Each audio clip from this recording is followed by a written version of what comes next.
தொகுதி பங்கீடு குறித்து திமுகவுடன் 2-3 நாட்களில் பேச்சுவார்த்தை என்று காங்கிரஸ் கட்சியின் மேலிட பொறுப்பாளர் கிரீஷ் ஜோடங்கர் தெரிவித்திருக்கிறார்.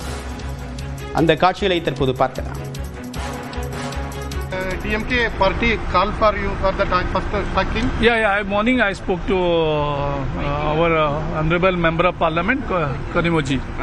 Officially, when you are going I to think sit and next talk? 2-3 days we'll be able to clear. But still DMK not created team to talk with you. It takes 5 minutes for them. It's not a big thing. கூடுதல் விவரங்களுடன் நம்முடைய செய்தியாளர் வெங்கட்ராமன் விவரம் என்ன?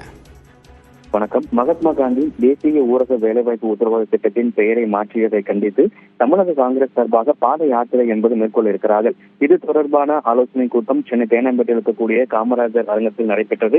இந்த ஆலோசனை கூட்டத்தில் தமிழக காங்கிரஸ் கமிட்டி தலைவர் செல்வம் பெருந்தகை, தமிழக காங்கிரஸ் மேலிட பொறுப்பாளர் கிரீஷ் ஜோடங்கர் உள்ளிட்டோர் பங்கேற்று ஆலோசனை மேற்கொண்டனர். பிறகு செய்தியாளர்களை சந்தித்த அவர்கள் மகாத்மா காந்தி பெயரை ஊரக வேலைவாய்ப்பு திட்டத்திலிருந்து நீக்கியதை கண்டித்து 5ஆம் தேதி மாபெரும் பாத யாத்திரை மேற்கொள்ள இருப்பதாக தெரிவித்தனர். திமுகவிடம் கூட்டணி தொடர்பாக பேச்சுவார்த்தை மேற்கொள்ளப்பட்டதா என செய்தியாளர்கள் எழுப்பிய கேள்விக்கு இன்று காலை கூட்டணி குறித்து திமுக எம்பி கனிமொழி அவர்களிடம் தொலைபேசி வாயிலாக பேசியதாகவும் இன்னும் 2 தினங்களில் திமுகவுடன் கூட்டணி குறித்து பேச உள்ளதாகவும் தமிழக காங்கிரஸ் மேலிட பொறுப்பாளர் கிரீஷ் ஜோடங்கர் தெரிவித்திருக்கிறார்.